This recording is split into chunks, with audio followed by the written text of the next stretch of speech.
Guys, good Monday morning. My name is Jerry Miller, and welcome to Real Talk, an insider's guide to real estate, life, and the pursuit of happiness. We are presented by the fabulous Keller Williams Alliance, just a trusted brand here in Central Virginia and across the Commonwealth. So much to cover on the Monday edition of Real Talk. Of course, we're live on the I Love CVille Network, Central Virginia-wide audience, Commonwealth-wide, the country and the world, and your thoughts and your perspective are welcomed on the show. We broadcast across all social media channels, so if you'd like to influence the pace and tempo of the show, just offer your thoughts, your questions in the comments section via DM or text message, and it literally will shape our conversation today. Judah Wickower, we always acknowledge and accolade. He is the director of the show.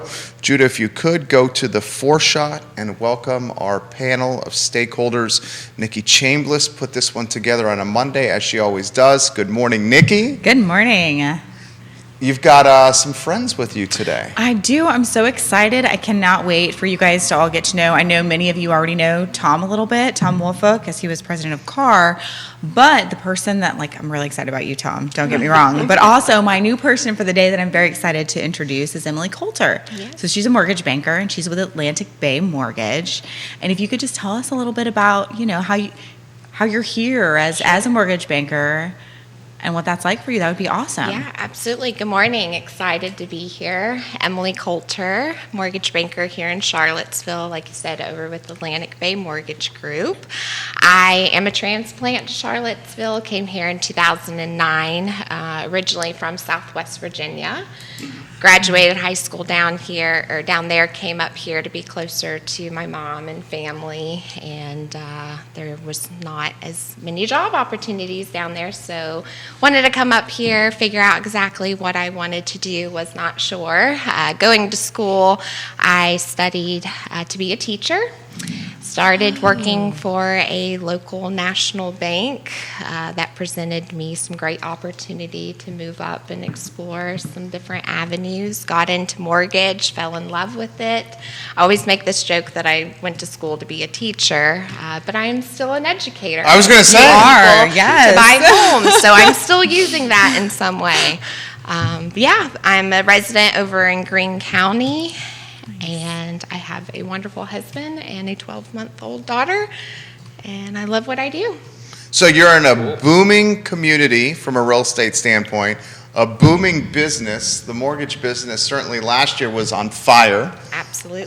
So you got a good situation going on right here, Emily. Yeah. I really enjoy helping people grow wealth by investing in real estate, and I just am very passionate about it. Another person that's passionate about this is Tom Woolfolk. He also has some teacher to him.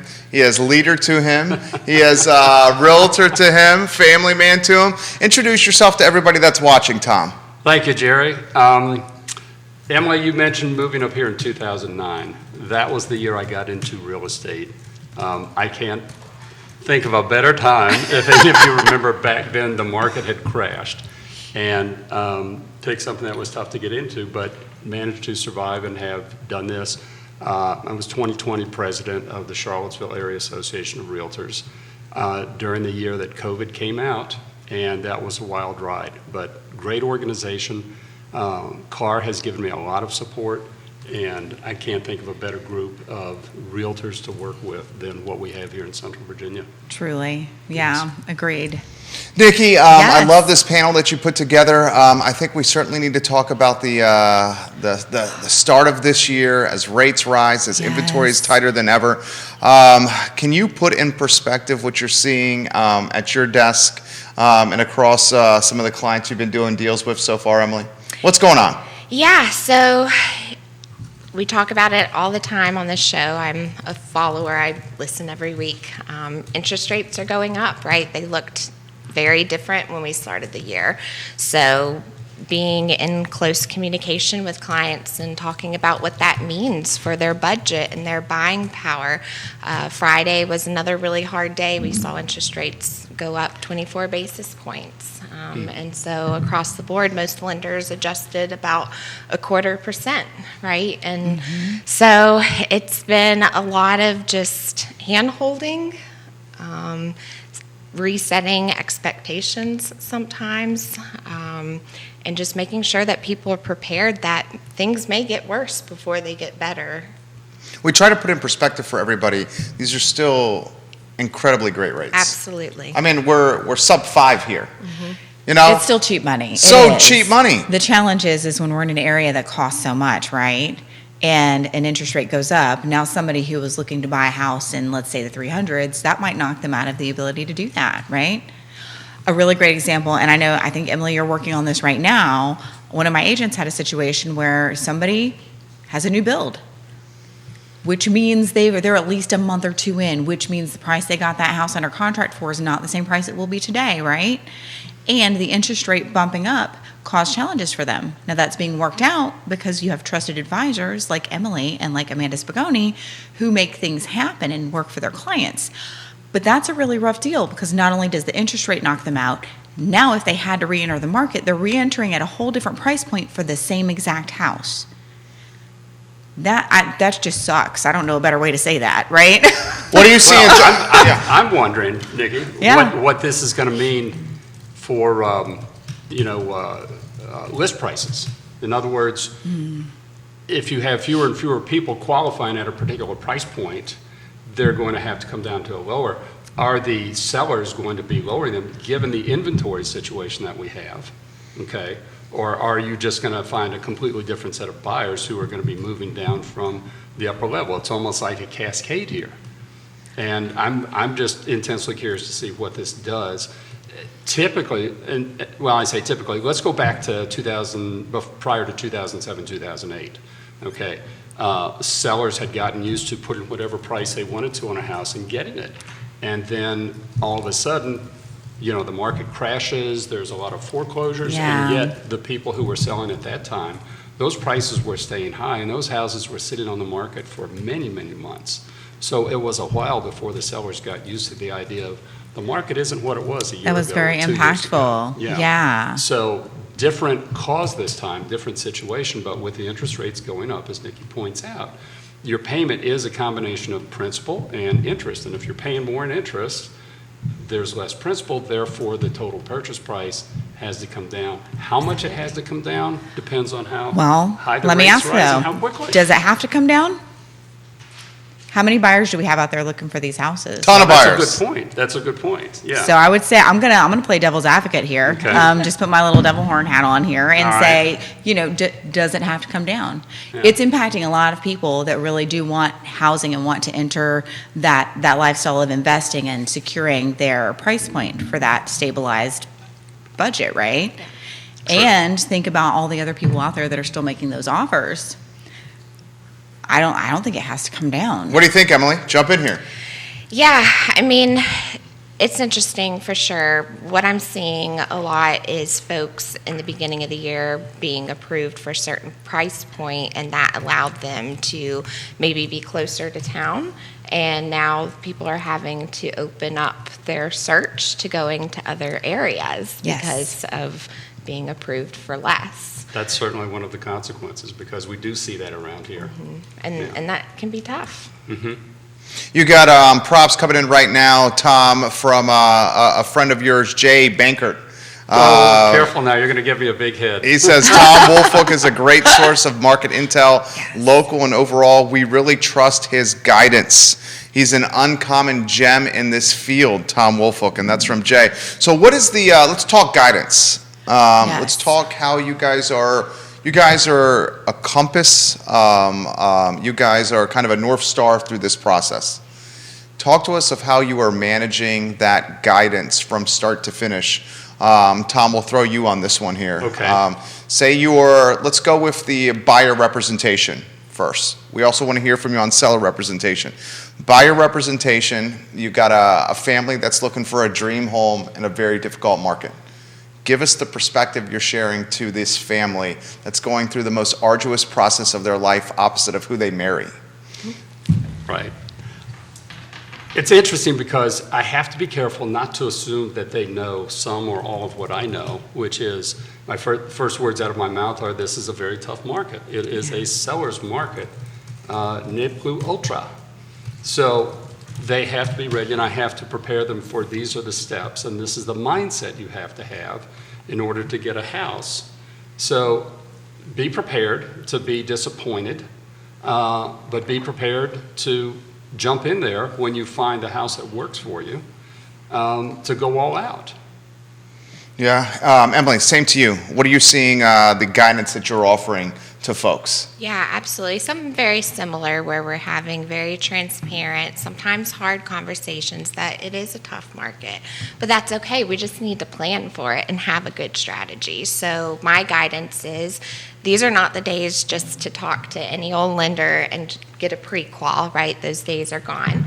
We Yes. really, to be the most competitive, we need to get you vetted through underwriting, truly understand your budget, talk about where rates could go and how that may affect us, and again, just have that solid plan in place so that when we are at the point of making an offer, we're making our strongest, best offer the first time. And knowing that it's even then likely not to get accepted, right? But we just have to hold on and trust the process and trust, our advisors that something will work out. I'm a strong believer that everything happens for a reason. Nikki Chambless. I think all this is great. I want to ask Emily real quick. So you mentioned getting somebody in that underwriting process. So are we talking about well before making that offer, right? So what kind of leverage does that allow that client to have, that buyer? Yeah, absolutely. I mean, it's making you stand out against competition when you've got a specific letter that says, a real live human underwriter has taken a look at this and is agreeing that you are approved for this loan. If you've got the time to do it, please do it right now. It means a lot in this market. I have won deals specifically just based on that. As soon as an offer goes out, I'm calling the listing agent, putting in a good word for my client that they are a solid buyer. And sometimes that offer wins and it's not even the highest bid. Mm-hmm. Tom Woolfolk, jump in here. Well, I have to echo what Emily is saying. I'm seeing a lot more lenders that are willing to take their clients through the pre-approval process. And just so people understand, we differentiate between what we call pre-qualification and pre-approval. And pre-qualification, a good lender, a good loan officer can do that in what, Emily, about 20, 30 15 minutes over the phone? yeah. It's real quick, okay? But pre-approval, she mentioned taking it through underwriting. Underwriting is the people within the mortgage loan business who have the checklist, and they go down box by box and say, okay, do we have this information? Do we have that information? In other words, if you're pre-approved, you're a more fully vetted buyer, okay? Absolutely. So you're closer to that point of saying, yes, we qualify for this amount, and yes, we can certainly buy this house. So this question's coming in from Richmond here. How far do you think rates are going to go in 2022? I'm sure you get this all the time. Yeah, absolutely. We know that inflation is a big deal and that the feds have to fix that. And we know that there are going to be more rate hikes this year. Some folks think that will be at 6% by the end of the year. Do you think rates will then start dropping once inflation gets in check? We know Jay Powell has got to utilize the instruments he has to get inflation in check. We also understand that he's got this other collision of circumstances with the Ukrainian-Russia war that's impacting commodities, impacting gas, impacting oil, and certainly creating this geopolitical crisis, and uncertainty brings volatility in markets. We understand that. Do we think once we hope this war is over and Powell and the Fed get inflation in check that we'll see rates drop back again? Or is 5 to 6 potentially the new norm moving forward? Yeah, I think that is so hard to say since there are so many variables that could impact rates. I'm hopeful that once we get through some of these world issues that we do see rates level off, but I think I'm somebody who I prepare my client for the worst and hope for the best, right? Because we don't know specific timelines, so it's just so hard to project what that rate is going to be, once we're at that point. yeah, I would say I'm hopeful they come down, but until then, I'm going to prepare my client that this could be the new norm. Okay. Ray Cadell, hello, welcome to the show. Neil Williamson is giving everybody some props. Hello. You got a number of your colleagues in the business watching the program right now, and questions are coming in fast and furious. Is Tim your man, Tim Coulter? Yes, that's my lovely husband. He's giving you some props. Hello, Tim. Welcome to the show. Lisa Sodders, hello. Welcome to the program. All right, so why don't we talk about the potential of a spring market? So COVID was an anomaly from a real estate standpoint. I mean, there really wasn't a downturn. I mean, you had fire the whole time here. Yeah, we had 2 months of a downturn in the middle of the spring market. This was 2020 I'm talking about. And we're wondering what's going to happen. Everybody has to quarantine. And so what's the big deal with real estate? You know, our biggest worry at that time, Jerry, was whether the government of Virginia. It's going to freeze you, would shut you allow- down. Yeah, Absolutely. were we an essential business or not? Right. And won't go into how they came about that we were determined that we were, but I want to thank the people who helped make that happen. But we had 2 months of downturn, and then it came roaring back. So you had a spring market. It was shifted by like, what, Nikki? Couple 2 months. to 3 months? Yeah, absolutely. Yeah, and then 2020 was big, and 2021, 2021. I need to slow down. I don't know. I got Yeah, excited here. Too much coffee. 2021 was even bigger. So will this year be as big as 2021? I don't know. Probably not, but it's still going to be a good year. Again, we've got this inventory problem, but it is easing somewhat. Okay, but we're still counting, inventory in weeks, not months. It is really rough as far as inventory goes, Yeah. truly. And we talk about it on a regular basis, there's not enough we can do to catch up. And the nice thing is now things are being done, so it is going to start alleviating. And we do live in a transitory area. So Right. people are going to be moving regularly, which will help alleviate our inventory shortage. If we didn't have that, I can't imagine doing this right now, Yeah, absolutely.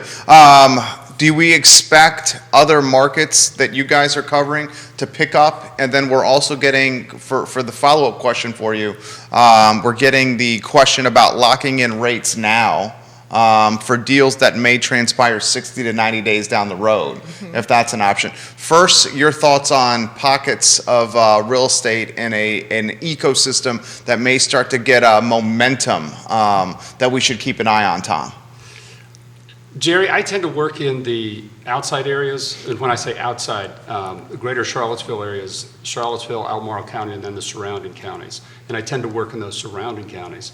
So I see the lower price points, okay, and there's more competition there, of course. The days on market is lower, that kind of thing. So that's where I say it's going to be tough for people because, as Emily pointed out, if because of rising interest rates, you have to lower your price point, now you're having to move out. So that's pushing the competition out to, say, Greene or Fluvanna or even Louisa County. Yeah, how about you, Emily? What are you seeing? Yeah, so I mentioned this earlier, with rising interest rates, that has certainly priced a handful of my buyers out of, the Charlottesville market and looking at some surrounding counties.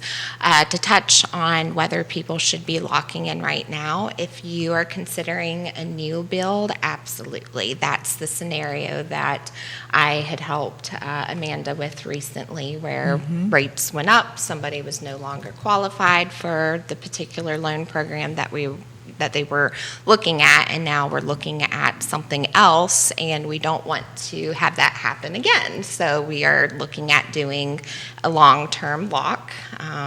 It does come with an option, thankfully, that if rates do get better within 30 days of closing, we can float down. Nice.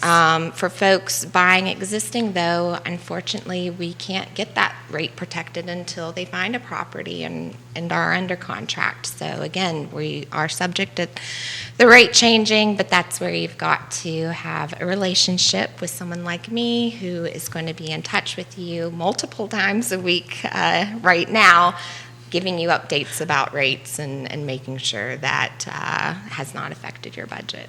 Absolutely. So let me ask you a question. So once you're under contract and you're trying to lock in that rate, what time frames are you able to do that in? You know what I mean? Like, Yeah. because maybe you're under contract usually they're closing pretty quickly, but every Yeah. now and then you have some odd situations, or maybe the seller needs a later close date, Yeah, right? Because you're trying to absolutely. meet their needs. Yeah, so a regular lock could be anywhere from 30 days to 120 days. Okay. That's not bad. No, No. not 30 really. to 120 days is good. Yeah. Of course, the longer you lock, you're going to have some price adjustments. A most favorable lock is going to be 30, 45 days, which is typically the closings we're doing. But there is that Yeah. option to lock Awesome. for Yeah. longer. This question, go ahead. Yeah, I've got a question for you, Emily, and this is, a lot of the clients I work with, they will qualify for one amount, but they don't necessarily want to spend up to that. Sure. And I'm thinking, in the environment we're in right now, to have that, to build in a little headroom for yourself, will allow you to be more competitive in terms of, okay, if it goes over list price, can we compete? Can we put an escalation clause in there? Yep. You know, that's something I like to talk to my clients about. The people that come to you, how many of them do you see are looking to go 100% of their max, or want to back off a little bit? I mean, do you run into that? Oh, absolutely. I have one I talked to this morning that we're facing that. But it is, again, just goes back to working with somebody who is having those deep conversations and doing a deep dive on your finances and figuring out. I mean, right now I'm talking to every client about, here's what your max number is, and you know, you've got to consider that when you're going out shopping. If you're going to be looking at a property that is, I mean, I feel like every property that hits the market right now is going to be in a competitive situation, but we know that escalations in a lot of cases are what are winning the deal right now. So That is being true. very mindful if we've Yeah. got that room for escalation or not. Yeah, yeah. Ken, your dad's giving you some props right now. Did you see that? I did. Yeah. Yeah. Love So you, Dad. proud of you. Dan Pettit's got a question for Tom Woolfolk. We'll get to that in a matter of moments. This is a really good question from Stacy, who's watching in Crozet. Stacy, you've become an active participant in our shows, and we are very grateful for your participation. This is for Tom, Emily, and Nikki. With our assessments increasing dramatically, how has that impacted your businesses and closing deals? That's a very good question right there. I can go first on Sure. this one. So I have a situation right now where somebody is looking to purchase and they have a home to sell. And we are looking at, in order to be more competitive, right, we looked at an option to where we don't have to make it contingent on the sale of that home so that we can, you know, win the deal. And we are using the appreciation that that gentleman has received in his existing home to do some sort of like bridge financing. So taking a second deed of trust on his existing home, utilizing that equity to bridge the gap, to bring more money to the table, to make it non-contingent so that we're more appealing. Barbara Bozick, so happy to Yes. see Emily Coulter getting a spotlight. She's an absolutely wonderful person. That's Thank you, right. Barbara. Barbara Barbara's is great. wonderful as well. She's another local. You're getting a lot of props here. I can see that you're very well liked. So is Tom. Assessment increases in your business. It is the chatter, certainly in Charlottesville, of all outlets, certainly here on this network. How are you seeing assessment increases impacting your business in any way?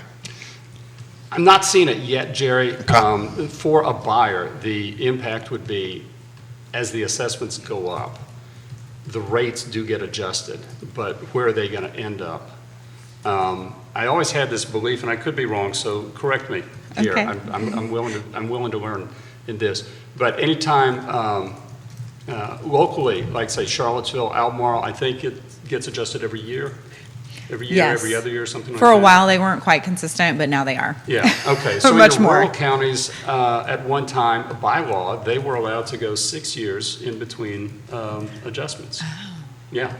And back during the market crash, because right before the crash, numbers were really high. And then, the market crash. So they're supposed to follow the market. We know that it's a loose following, okay? The impact, I think, Jerry, to get to the chase on this, is for a buyer, what component of their payment is going to be that set aside for taxes? And, we are known down here to have low rates compared to, say, some of your northeastern states or your New England states, because I get a lot of buyers. I love these phone calls where they call up and they say, I see that the taxes are, $2,400. That's a month? And I said, no, that's a year. And I get several seconds of silence because they're used to high rates, and that's one of the appealing things about this area. But it does have an impact because, as you know, what are the four components? Principal, interest, taxes, and insurance. Mm-hmm. Yeah. So this is impacting your business potentially more right now than some of the realtors, Emily. Yeah. Yeah. It's part of the calculation. Yeah, It's more absolutely. directly related, yeah. I mean, because that's where they're getting those numbers and that Sure. calculation, and oh my gosh, this is what my payment's going to be. This is Vanessa Parkhill. Welcome to the program. Dan Pennant has this for Tom. Okay. You are familiar with Louisa County. Are you seeing more building permits in the mineral area than before? The short answer is yes, but I can't tell you how many. Okay. I just know of some builders that are working there. I am seeing some new building going on around Lake Anna. Mm-hmm. So that's Louisa and Spotsylvania County, depending on which side of the lake you're on. We've got some property down there right now, and we've had it listed 2 times now, and mostly interest from buyers. This time around, a lot of interest from builders, and I'm seeing the construction taking place. So to answer Dan's question, I want to say that's a qualified yes. I just don't know how much. A follow-up question for Emily. Are you seeing reverse mortgages with baby boomers? Interesting. So I personally do Careful not do reverse mortgages. So I have very little experience. So that's just not in my wheelhouse. You seeing any reverse mortgages, guys? So I've been hearing that conversation come up more often. I'm not necessarily seeing it right now, not directly. That doesn't mean it's not happening. And I know they have their purpose. I just, there's history there, right? They've been that kind of thing. Sometimes people get taken advantage of and get put in a rough situation. So I feel like when I hear that, unfortunately, like my brain goes, red flag, red flag. Right. And it's not that it necessarily needs to be. That's Sure. where education makes so much of a difference. How about you, Tom? My caution on reverse mortgages, and this is anecdotal, but I'm going to share this, with the audience here, was a husband who had gotten a reverse mortgage on a property, his home, and he subsequently died. His wife was not on the deed, so the note gets called, and she has to move out of her house. Oof. So it's, I would say, not a good situation. Obviously, he didn't look out for her in that regard. Was he aware that this would happen? Who knows? But it's, not something to be going into lightly, I'm thinking. This is an interesting topic and springboard for conversation. Please ask the guests, this is from Steven, please ask the guests if they do, or if they're seeing a lot of deals coming from folks that are transplanting to the area. So I'll add to that a little bit. We've gotten the moniker, Zoomtown moniker. Certainly Albemarle and the city of Charlottesville have. Okay. Where folks are working from an ISP and maintaining a salary in a different market. Oftentimes that salary is much higher pace or deeper salary than those that are around here, which gives them more purchasing power, more disposable income. Are you seeing, Emily, I'll throw it to you, a lot of deals come across your desk that are folks moving to the area, that are Zooming? Yeah, I have a handful for sure. Several that are moving to the area, and they are, maybe taking a new job in their field. I have several that are moving to the area that they're staying within their job and just working remotely. That was not a choice before, but right, we know COVID has changed a lot of things, and some folks are able to remain in that remote role and kind of rethinking where they want to live now that they have that opportunity. Do we see a lot of the, are you seeing a lot of the buyer pool being out of area folks? I mean, I wouldn't even say it's a whole lot more than normal. I think we have because of that transitory nature, right, of our area, we have quite a few buyers who are from out of the area for various reasons, right? There's NJIC, there's, UVA, there's just life changes, moving closer to family, moving further away from family. I mean, there are all sorts of reasons to move to or from a place, and we get a lot of that here. We also we're a beautiful area, right? Like, I wake up every day and I get in my car and I'm like, oh my God, the mountains are so pretty. It's like I'm 5 every day and I love it because I grew up where it was flat, though, you know? Yeah. And people come for that because it's worth coming here for that. What do you think, Tom? It's, I have to echo what you're saying, Nikki, because, yeah, I get up, I love to drive. I love to drive into Charlottesville. I've got about 6 different ways I can get into town, and I love them all because it's just a gorgeous drive. Yeah. We've got some traffic, but hey, go live in Northern Virginia for I a was like, while. yeah, no, we don't. We don't have traffic. I mean, I'll complain about We it, don't but have also, traffic. no, we don't. Yeah. But to answer your question, we saw this starting with COVID because I like to quote Lisa Sturdivant from time to time. She's great. Great. Yeah, we all know who she is. She's the chief economist for the Virginia Realtor Association. she's Anyway, up until COVID, the migration was to the cities and the urban areas. And, she had charts showing all this. After COVID, it kind of reversed a little bit. So people were wanting to get out into areas where they have a little more space around them because they perceive that as being safer, maybe. And what you were saying, Jerry, we're zoomed down people who could telecommute, work from home. And we're seeing more and more of this because it's interesting. When I'm dealing with new buyers, the top 2 questions were, how old's the roof and how old is the HVAC? And now a third question got added to that was, how fast is the internet? Do we have broadband here? Well, what's your definition of broadband?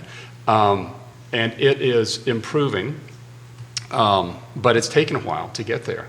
It was interesting to me to see Nelson County and Fluvanna with Firefly. They were kind of taking the lead there. And a couple of what a lot of people would consider rural counties, people are going there because they can get that high-speed fiber optic internet, which rocks. You know what? And I feel like COVID brought it to more people's attention, Yes. the lack of cell coverage and of solid internet. Because before that hit, that used to be one of the first things I would have my clients check. I was like, look at your phone. You have cell coverage. Does that matter to you? Right? And it helps if my carrier is different than their carrier, but it's not always the case. And now people are asking that more because it's where there's a higher awareness. That need for that is just so much more. Yes. Kevin Higgins, we'll get to your comment. He's watching in Greenwood. More questions coming in from Richmond. We're really developing a Richmond audience on this network with the proximity to Charlottesville. Go ahead. Speaking of Richmond, I didn't actually answer the question fully that you asked earlier. And what I found when I was still practicing is it wasn't that I was having more people coming to our area because of remote. I saw that and I see that with my agents. But I actually had 2 of my clients were leaving the area because of Zoom Life. So not leaving the area, but going to Waynesboro and going to Richmond. And, she pops in, once every couple weeks and is connected to the Zoom Life and is able to work remote and was able to buy a cute little place in Richmond. It was a win-win. So this is similar to here. This is from Sally Young and her family. Jerry, we were priced out of Albemarle County because of increased taxes and a loss of job. We moved to Richmond and found a home that was larger at a significantly lower price point than what we had in Albemarle County. Can you please ask the panel if they're seeing their business expand toward Richmond, at least maybe even the west side of Richmond? Can you specifically ask Ms. Coulter if her business is expanding to the Richmond portion of Virginia because there's more inventory available and a deeper pool of buyers? That's a great question. I personally have not found that to be the case.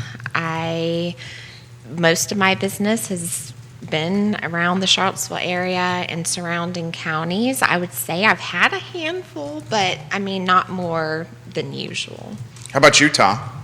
I want to stay in my own sandbox, Jerry. Yeah? I've learned that over the years. I have helped buyers all across Virginia, but I like to work in an area that I know. And usually if I have someone say wants to go to Richmond, I've got people I know down there that I would say, here's someone who can help you better than I can. Yes. You want the best service you can get. I'm going to refer you to the best people I know. And, good luck. Stay in touch with me. Let me know how it's going. I do want that feedback. But, I'd say in the past couple of years, I've had one client move from the Petersburg area up here, but have not seen a whole lot of people saying, I want to go over there. How about you, And Nikki? that being just outside of Richmond. Yeah. Yeah. So, like for that one example, right? She was a great client. She was wonderful. We started looking in the area. She was priced out of the area, just like our viewer was talking about. And it was just as competitive in Richmond as it was here. There were more lower priced options. There was a much larger group of smaller houses, because I feel like that's one of the things. I feel like in our area, we've got a ton of really big houses. And I'm not talking about the downtown teeny houses, but because that's a thing too. But we don't have a ton of smaller sized houses available, which would be a really great fit for a lot of people. Richmond seems to have that more. Yeah, there's open inventory in Richmond. So that was a fantastic question right there from Sally. This is from Joanne, and Daniel McDougall is in the mortgage business. He's watching. 75% of my business is coming from the Richmond-Williamsburg corridor currently. Really? Interesting. So he's in the game, and he's moving- local in this market. working that, yeah. So I mean, I'm from the folks that, we're supply chain, just like you guys in this real estate industry, and we learn from Dr. Sturtevant that real estate is the second largest GDP producer in the Commonwealth behind government contracting. Right. And you literally look at the 5 people in this room. 5 of us have our livings in some way. I mean, you guys certainly do. We do, of course. my living in part is associated with real estate. And I'm seeing a lot of the folks that we're dealing with looking to push their footprint toward Richmond because of the additional inventory. McDougall, D-Mac, we love you when you watch this program. 75% of his business is heading this way, and more folks are jumping in about this. Let's get to Joanne Mackey, who's watching in Keswick. Yes. She says, if you pay your school district superintendent, this is talking about Tom's comments about taxes being much higher elsewhere versus here. And she says, if you pay your school superintendent $1 million yearly, like in Westchester and Nassau counties, outside the city, outside Manhattan, you can expect higher real estate taxes. But salaries there are also very high. The problem is the student from UVA returning after their careers in the Northeast with deep pockets of cash. You keep making this a great place to be, so that will keep driving people to this community.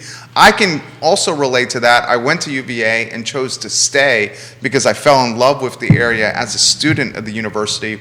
And now I'm seeing the fraternity brothers and classmates that were my year at UVA are choosing to uproot their families and come here, Right. because they remember their 4 years of Charlottesville being incredible. Yes. And see the schools, they're working in Northern Virginia, and they're wanting to come here now. So I'm seeing that trend happening considerably. This is an interesting one for Emily. Do you do anything in commercial real estate? I believe you're just residential.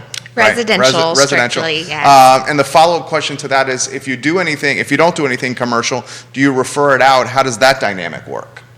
Yeah, absolutely. So if it's commercial, I would certainly find a lender that has some tools in their pocket to support commercial. I'm strictly residential, though. Tom, anything you want to add on commercial there? I've got to echo Emily's comments. You're in this business for a while, you get to know the people that work in those areas. And we've got a fair contingent at our office at We Keller do. Williams Alliance. And, within Charlottesville, some great people. Some of them are past presidents of CAR. Wait, So- which ones? We have a few of those. Quinn's one of I them. was like- Huh? Quinn's a past president. Quinn's a past president. He does a little commercial. I was like, are you doing commercial? No, I thought you might have been Well, referring to all yourself, right, I'll so I name didn't drop know. here. Benton Downer's a past president. Yeah. Okay, awesome. Okay, I think he's strictly commercial. Robert Yes. Amato's a past president. Yeah. I'm sure Awesome. there are some others there. So Yeah. it's a smaller contingent of agents than the residential ones, but it's It is. because of the size of the market. But, having said that, you develop these relationships. And again, it's like if I'm sending someone out of this area Yes. to buy a house, same thing if I have somebody who wants to do commercial. Oh, absolutely. I've got a good stable of people We've got that Jeff I can Hoover, call on. Kate Lucas. Yeah. I mean, they're Yeah. both, yeah. Kate They're my Lucas has come on this show. Kate's She's been on this show. fantastic. Nice. She is. Yay. So how about multiple folks are asking about this, including Kevin Higgins. Do you guys expect any softening with commercial, real estate now with the Zoom opportunity? I would not know how to begin to answer that. That's a great question. And you know what? Yeah. Let's find another show for that. Because Yeah. I would love to be Yeah. able to get That some would be a good one to delve commercial-focused into. guests. I That's can- a wonderful question. I can offer some perspective here. Please do. This building is commercial. We have 24 tenants in this building, and I have not seen any softening with our holdings here. In fact, we have a waiting list of folks trying to get in. Sure. Now, some commercial real estate, Class A in particular, I think those price points have softened a little bit, and a little of the leverage has migrated more toward the tenant side when previously it was definitely in the landlord's corner. I think there's certain Yeah. aspects of commercial, for example, we have a dentist. I mean, you're not going to be able to do dental via Zoom. No. We have massage therapists upstairs. You're not going to be able to do massage therapy That's a via Zoom. high-touch business, right? Yeah. So there's some aspects of commercial that are not going to go away, but I understand why people are asking the question. Well, take this data point. What was it the government announced here a day or so ago, that the unemployment rate is at the lowest level since 1969? Right. The economy is moving. So there's need for commercial space and doing everything, telework, telecommuting, Zoomtown, blah, blah, blah. That's not going to replace everything. So there's still going to be a need for brick and mortar commercial. And I feel like, and Emily, we'll throw this to you, I feel like we as people, we want to be around other people, Absolutely. and we want to do this. Can you put in perspective the face-to-face and the in-person when it comes to your business?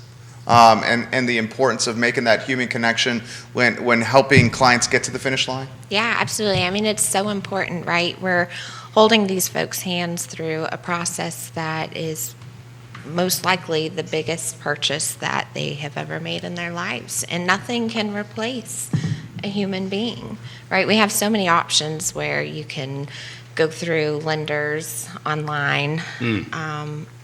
But you need somebody who knows the area, who is well connected, who is seeing your real estate agents face to face. I mean, that's just so important.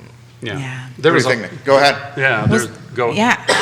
All right. So commercial. Go for it. I'm going back to that because I want to say, for a great example was my own office space, right? Keller Williams Alliance and Coulter Title. We were thinking, everybody's doing remote. We're working remote. Okay, that's great.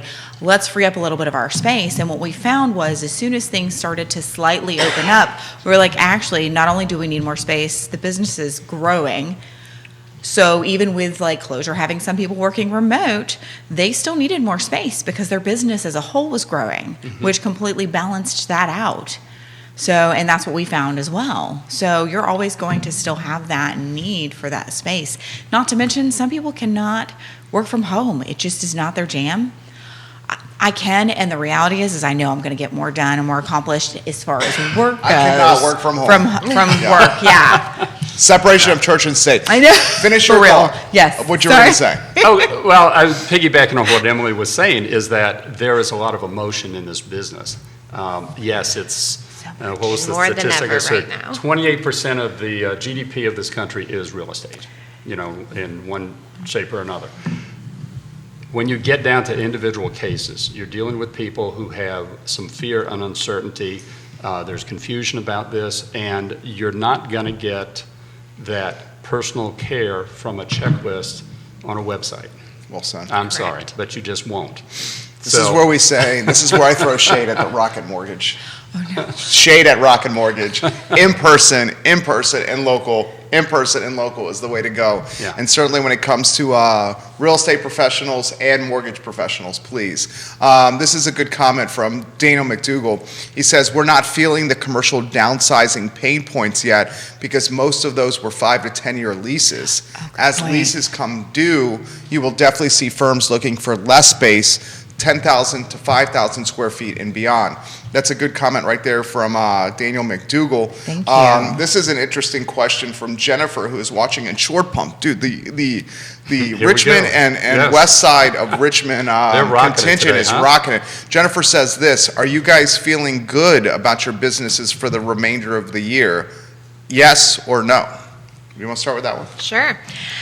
I mean, I am taking more applications than I've ever taken before. That's just been my experience this year. There has been no slowdown with new apps. We just don't have enough inventory to support that. We talk about this all the time. So I don't know what it's going to take to fix that, but I'm busier than ever. Maybe have a little less to show for it because folks are on my plate a little longer than usual, but I mean, I think it's still very strong out there. Are applications increasing, remaining steady? Are they flat? Are they going down? My applications have increased month after month this Get year. out of town. Congratulations. That is awesome, because that's Keith talks about this often on the show. That's a good indicator of what's going to happen for the next 30, 60 to 90 days in the business. How closely do you track that? I would imagine that's a key KPI that you're Oh tracking. yeah, I mean, I'm looking at my numbers every week, sometimes multiple days a week. And yeah, I mean, again, my applications are up month after month. I think that's a great indication that spring market is heating up. We just need more homes. What do you think, Tom? It's a business of barriers and opportunities, and we don't always know what we're going to be running into, but we're professionals. It's our job to figure out the solutions to the problems and have a team of people we can go to, other trusted professionals, that will help us solve these problems for our clients, and that's why we're here. So, yeah, whatever comes up, this is what we do. This is why we're in this business. This is why we love it, because at the end of the day, if we're successful, our clients are successful, and they're happy. And no amount of money can replace that, in my estimation, in my experience. It's Tom Woolfolk, you're a good guy. I just love this business. You're a good guy. Nikki Chambless, what's all that brain over there? So I think this question is something that a lot of people who are working in real estate are asking themselves and have been since hopefully they started working their business plan at the end of last year, right? With a shortened inventory, how am I going to make these numbers work? If it's harder to help get a buyer under contract and the competition for listings is intense, at the very least, right, what am I going to do? And a lot of that is just making sure that you're focusing on those foundational elements of running a business. Call your people, stay in touch. You need to know that the helpful tactics that are not just going to be tactics, but that are going to make a difference in your buyer being able to get under contract. What's going to really make that offer solid? Being in the underwriting process already, that's huge, because in that case, sometimes you can offer a 3-week closing, right? Allowing, complimentary seller possession, whatever it is that we keep calling that, right? Yeah. Those kinds of Have you heard that? things, right? Complimentary seller. Dude, that just blew my mind when Jason Curley said that. That blew my mind. Yeah. And people such is the dynamic of this marketplace. But these are the things, and it's not even a matter of being crazy creative. It's a matter of saying, okay, where are our challenges? Where are the roadblocks? And what can we do to either go around them or to remove them? Yeah. And just keeping that steady, level-headed pace and doing those things, that makes all the difference. Yeah, I've got a term for it. I call it, we're the exterior viewpoint. We're not in the arena. I mean, we are to some point.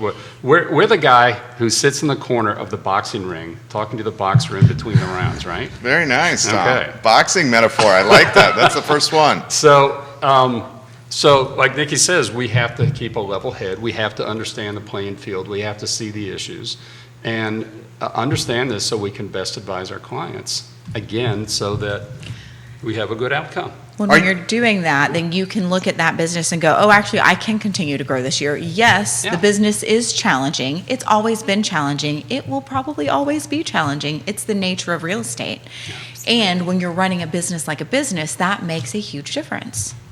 This question's come in twice. Is the Ukrainian-Russian war impacting your business at all in any capacity? Personally, I'm not seeing it. No. But, yeah, it is having, the obvious effect on the economy right now. Right. Yeah. So, yeah, I'm paying more for gasoline. Just the cost of doing business. That's how I see it. How about you, Emily? Yeah, I mean, obviously we know it's impacting rates and we know what that does, but something I try to do in my business is keep my client focused on that payment, right? So we know rents are going up. So keeping the client focused not on rate, but what they're going to be paying every month, and comparing that to, if they were to stay in rent, what that looks like. Well said. Very well said. Questions coming in. What would you tell, this is from Daniel McDougall, what would Tom and Emily tell a couple who are planning to downsize next year but worry they will not get as much money for their house that they can get right now? It's $1 million question, he says. So if a couple is planning to downsize next year, but they are worried they will not get as much money for their home than they can get right now in this market, what would you tell or advise to that couple? That's a good question, and I get this a lot. What is the market going to do in next? I've heard everything from 2 weeks. So I've got a client right now who's worried about interest rates because they're moving. So they're having to sell here and they want to buy in another state. All the way to what's going to happen, at the end of this year. And we can't predict that. I don't see anything right now that indicates that prices are going to be dropping. I think what we're more interested in is, are they going to still rise, and how much? What do you think, Emily? Yeah, that is exactly what I was thinking. I hadn't heard that either, that it's expected that prices would go down. I've heard the quite opposite, that appreciation will still continue. Yeah, Well, we just had a report out from, I think it was Zillow and Redfin, that said that you can expect the appreciation in homes, because inventory is so tight, to continue to be this roller coaster upward. And Zillow was predicting, now Zillow we trust with a grain of salt here, but they were predicting 10 to 12% increases year over year on homes. Well, and the distinction there is this is not the Zillow algorithm we're trusting. This is economics. There are economists there that have been hired and hopefully know their stuff. It's not the iBuying company. Are we allowed to mention them on this show? Yeah, you guys hate those of whom we will not say. Well, no. Not so much hate tool. them. They are who they are. They have their place in the economy. Yeah. But seriously. 10 to 12% seems pretty high. Yeah. It does. And I remember, Nikki, this was at one of our corporate retreats, Nice. and there was a graph. It was the statistic of home prices. There was a trend line going over the Yes, past this was a 5 or 6 national- decades. yeah. The trend line is 4% a year. If you just draw a straight line that goes up. So, and it was showing what was happening from year to year, and how in 05, 06, and the early part of 07, it was up, and then it dropped way below the line. So we had this trough underneath that, and how in 2021 and early part of this year, it's starting to approach that trend line again. So is it going to continue to rise at like 10 to 12%? I don't see it doing that. Well, and Emily, so, go ahead, Nikki. For these people who are looking to downsize in a year, though, let's just go worst case scenario, because I find that that's not a bad route to go with any client, right? What is your concern? Let's go worst case scenario, because it's probably not really that bad. So let's just say that they did soften a little bit and that prices went down a little. That would be the worst case scenario we're looking at in a year, right? Probably not going to happen, but let's just go there. Okay, so you're going to get a little bit less for your house, but what does that mean for the house that you're buying? Correct. I'm assuming that they're buying on the other end. Now, if they're not buying on the other end, and maybe they just want to go live the Holiday Inn life or something, I don't know, then that's a whole different conversation. Then there's a potential loss there. Yeah. But if they're buying on the other side of this, okay, so what do those numbers look like? Work the numbers. It's basic math. And when you work the numbers, it makes sense. And then there's really not a big concern of, oh, what about in a year, right? Yeah. The other thing too is, sorry. I'm sorry. I was go going to ahead. say, because are they concerned about having down payment money? Are they concerned about what their payment's going to look like? There's Exactly. a lot of unknowns. Exactly. Probably all of those With things. that. Yeah, and yeah. that's where when you break down the math and you compare, okay, what if you did it now, which it sounds like now's not a good time, right? Or maybe they're just concerned about the market. So maybe now is a good time and there's room for education of, hey, actually this could work for you now instead of in a year. Or, hey, obviously this doesn't work for you for another year. Let's break that down. You're Yeah. getting, Emily's getting some props right now from Mo Barros, ELS Mortgage. Says he's giving you some props and you're doing a job well done here on the program.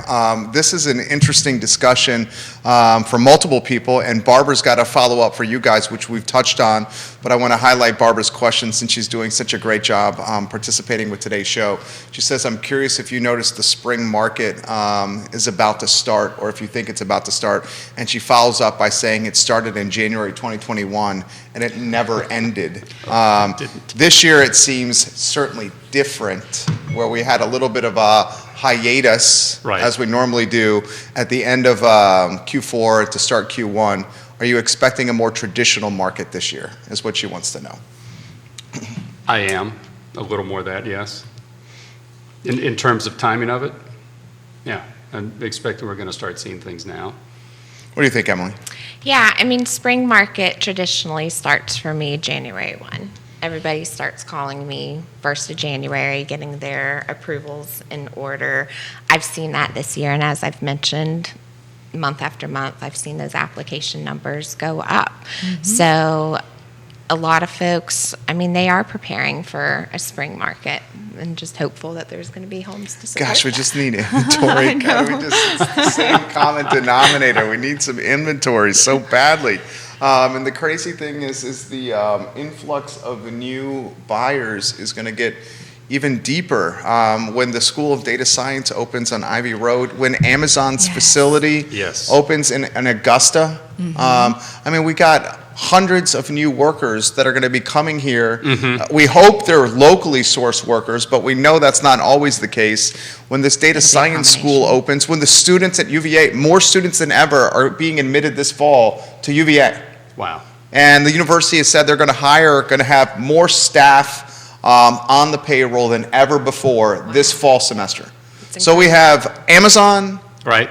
the data science school, more students coming to UVA, and more UVA staff than ever before on the payroll.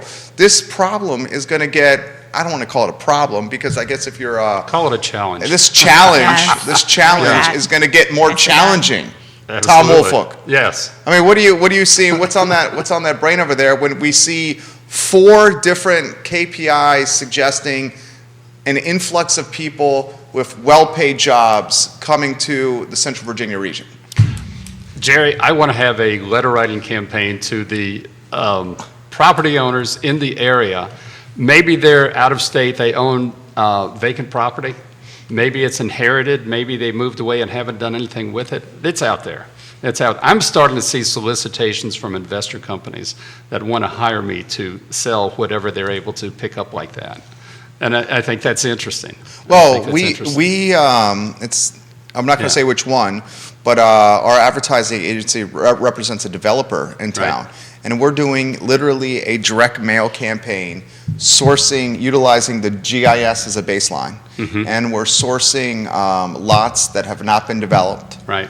in neighborhoods. I'm seeing land go now that Every month. wouldn't sell before. It's just moving. Every month, we're Yeah. sending direct mail marketing collateral to landowners saying, hey, Yep. now's the time to Yep. build. Are you ready to rock and roll? Yes. And those parcels of land that are undeveloped are more valuable than ever.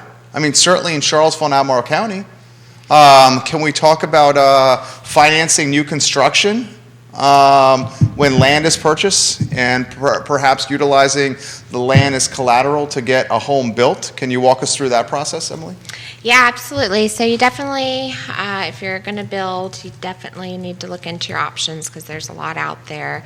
If you own your own land, then we need to look at, okay, who's going to be your builder? Do they offer some kind of builder line of credit to build off of that? And then do we do a takeover loan at the end to lump everything in the land and the structure?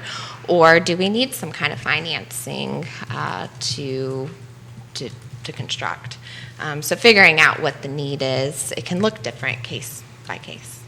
I would say that there is no better time than right now, at least in the 20-some years that I've been in this area, to be a custom home builder or a production home builder and be in the remodeling game. The remodelers have waiting lists for months. Oh, my gosh, yeah. The ones I know. Yeah. Yeah. I mean, My contractor friends in that business is just The custom home builders Yeah. are realizing that they have tailwinds behind their businesses because there's so little existing inventory on the market. And the prod builders can't build them fast enough Right. for the closed contracts that are waiting there. How about this question or this statement? Having a home sale contingency on behalf of buyers will definitely alter the traditional spring market with inventory issues we are experiencing. So Daniel expects to see more subdued spring market this year. You agree or disagree with that statement right there, Tom Woolfolk? I'd say it's going to be subdued compared to last year, but it's not going to be a wide gap. And let's put it in perspective. Last year was a stellar year. This year is still going to be good. But Gonna be very good. do we Wow. characterize last year as an anomaly? Is last year the real estate anomaly, where you guys will look back on this over like a 10-year period of time and be like, look, we probably should have taken 2021 out as a benchmark indicator here because of this pandemic? I don't know, Jerry. It all depends on how you want to look at it. I mean, it is a response to what the market forces were at the time. Okay. And we still had a lack of inventory last year, and look how it did. So, yeah, we're still dealing with a lack of inventory. It hasn't shut it down. It's made it harder for buyers. Yes, there's a whole lot more competition. My listings are still getting multiple offers. And that just gets worse the lower in price you go, because there's so many people at that end that, qualify, and there are too many people chasing too few homes. But if you want to compare one year to the next, yeah, one's going to be up, one's going to be down. We'll probably be a little bit less this year. That's my gut talking to me, okay? But it's still going to be a good year. It's Nikki? still going to be a good year. Well, You when we're think so? talking about buyers who have a home sale contingency, why are we talking about that and not troubleshooting that home sale contingency better? Because that's what I'm seeing out there a lot, is if you've got a trusted advisor who knows their stuff, they're going to better troubleshoot that with you. And they're going to try to find solutions that work well for you to help you not need that home sale contingency, so that you're not having a gap where you're worried about being homeless, because nobody wants to do that, right? And you're able to sell your home and buy your home without a home sale contingency. So I just think we really need to do a better job at finding those solutions, because a lot of times they're there. Not always. There's still going to be people who are going to need to have a home sale contingency. But I think the amount of people that think they need it versus those who really, that's their only option, I think there's a gap there. Stephanie says, for Emily, what percentage of your business is existing financing, refinancing, and new construction? Good question. So I would say 80% of my business is purchase compared to refinance. New construction, though, not a very high percentage, maybe 5 to 10%. Most folks that I work with, if they explore the building process, sometimes that's not exactly what they thought, or sometimes their expectations around building, they just find out that buying something existing is easier. Yeah, Yeah, for sure. true. I'm wondering how much of the building business is on spec at this point. Do you I think? should know that number. Do you But I don't. walk us through your thinking here? I would think with the lack of existing inventory and the deep buyer pool, Yes. that spec homes are just not as necessary as they previously were, because you have a waiting list of people looking to move or buy into this area. Certainly, they will be under contract before the home is completed. Yeah. No question. Yeah. Okay. So But when I say a spec home, let me define that a little bit further.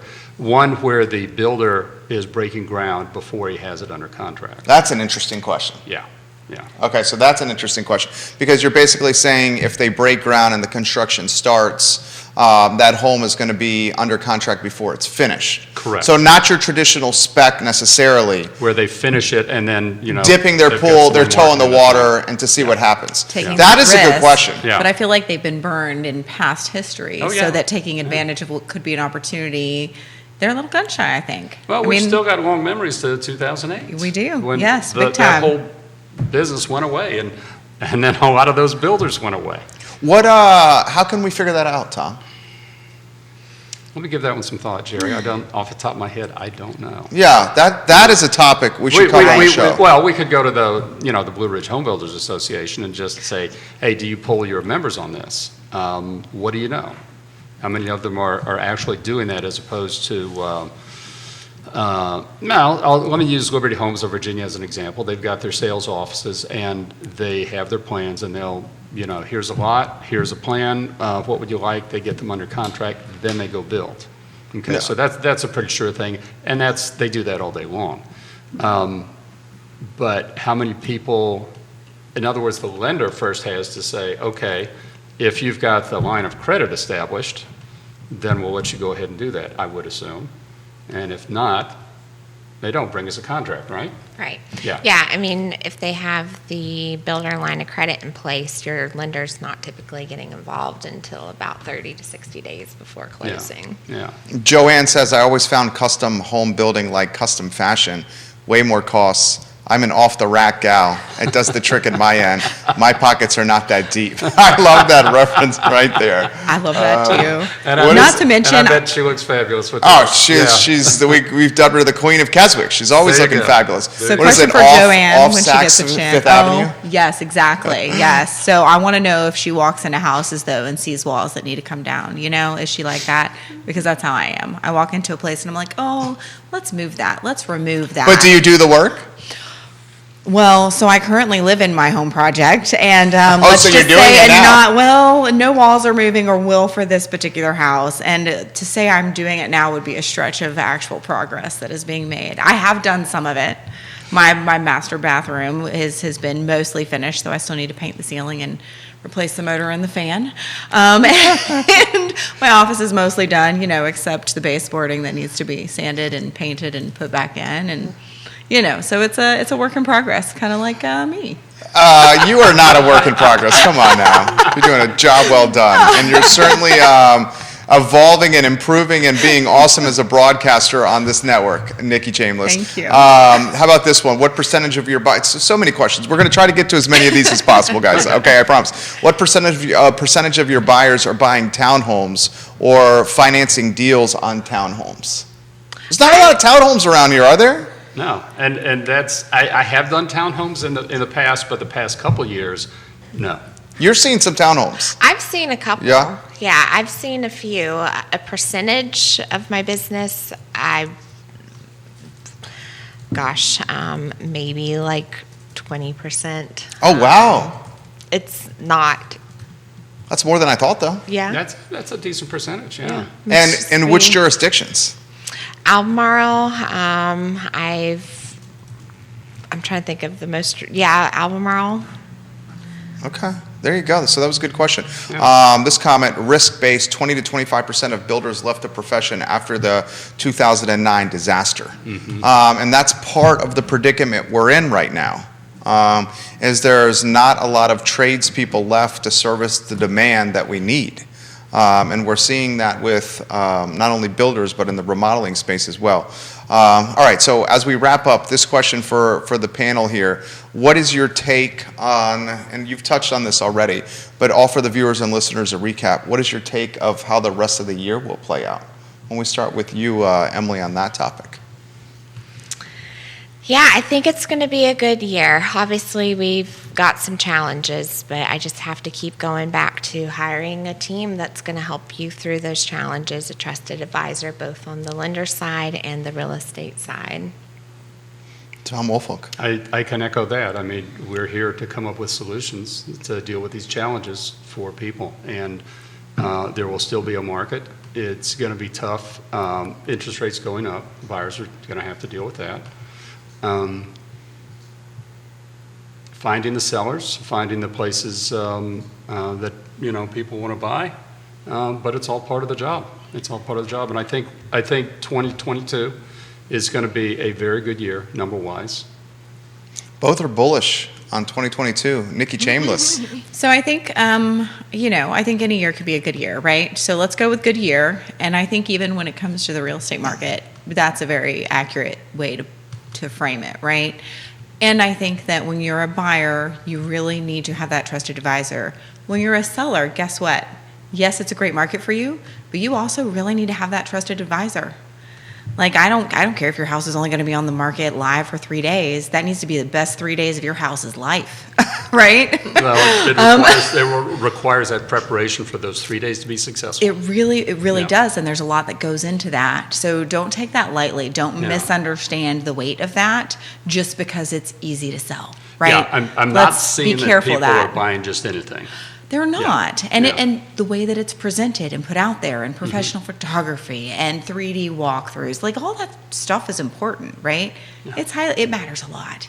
And then for those of us who are on the real estate side as professionals, it's a matter of, what is it that's going to make your business do well? What is it that's going to help you feel more stable? Having a business plan. Everybody should have that in any business. Revisiting it at least quarterly to see how are you doing on that? Are you on point? If not, what things need to shift? What is your focus? All these things are things that are going to make life better for everybody. Great take. Yep. Job well done. You guys were fantastic today. Seriously. Thanks for having us. I love doing this. Absolutely. It's Thank a you pleasure. for joining us. A lot This of was fun. great. Great Yes. questions that came in. Yeah, we didn't even get to them all here. Hey, can I talk to Joanne real quick? Yeah, please. Okay, she left a comment earlier. It says, I do have friends in New York that are being told if they do not return to their Manhattan office, that where they are moving to, their income will be adjusted accordingly. So think about that. I will tell you, the 2 clients that I had that bought outside, in our surrounding area a little bit, I double checked with them multiple times through the process. I was like, are you sure your employer is going to allow you to remain remote? Are you sure there are no negative impacts? And do you have that in writing? Please have that in writing. Yeah. If you've ever been in the military, you need some stuff in writing. And even then, it might, be changed on you. Just saying. Great take. There you We'll go. follow that closely. I really hope the folks that do move here do have the autonomy to move here and work afar from their employer. Because having that fall through, that's beyond challenging. Devastating. Right? Oh, Yeah. yeah. I was trying not to say that, but that's really Yeah. what it is. Devastating. Yeah. Great take. Yeah. Judah's our director, Nikki Chambless, Emily Coulter, Tom Woolfolk. This is Real Talk on a Monday. You guys did excellent work. Thank you. Excellent, Thank you. excellent work. The I Love CVille show is up in 1 hour, guys, where we'll talk some news and notes that are important to you. Thank you kindly for joining us on Real Talk, presented by Keller Williams Alliance. You guys have a good morning. Take care.